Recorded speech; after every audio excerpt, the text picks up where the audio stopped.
Steve Bannon, the controversial former White House aide, is in Tucson right now, speaking at a dinner honoring Border Patrol agent Brian Terry, who was killed in the line of duty.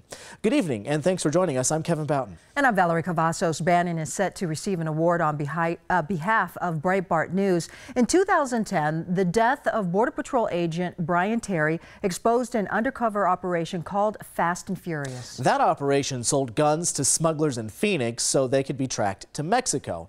But federal authorities lost track of more than 1,400 of those weapons, and 2 were found at the scene of Terry's murder. Bannon will receive the Brian Terry Courage in Journalism and Reporting Award on behalf of Breitbart News. Right now, protesters, though, are outside the Star Pass Marriott where the foundation's dinner is.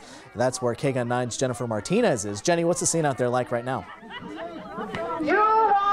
Well, protesters have been outside the JW Marriott here for about 2 hours. You can see there is a massive amount of anti-Steve Bannon protesters, many of them telling me love, not hate, as well as this is what democracy looks like, going on to say that Steve Bannon is not welcomed here in Tucson. On the other side, we have a handful of Trump supporters and, of course, Bannon supporters. They tell me they're here to support the president of the United States and the former strategist. I spoke to both protesters and counter-protesters. Here's what they had to say.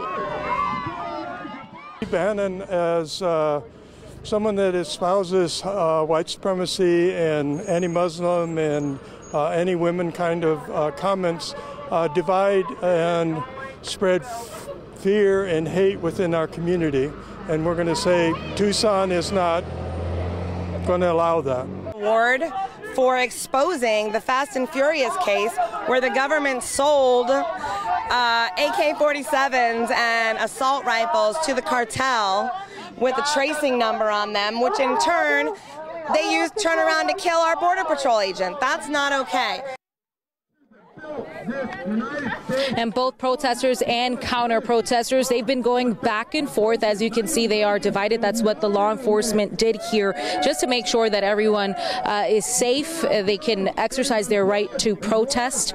So they've been here for, as I mentioned, about 2 hours. And Steve Bannon is set to accept the Brian Terry Courage in Journalism and Reporting Award for Breitbart shortly. And we'll have more on that tonight at 10. Jenny Martinez, KGUN 9 on your side.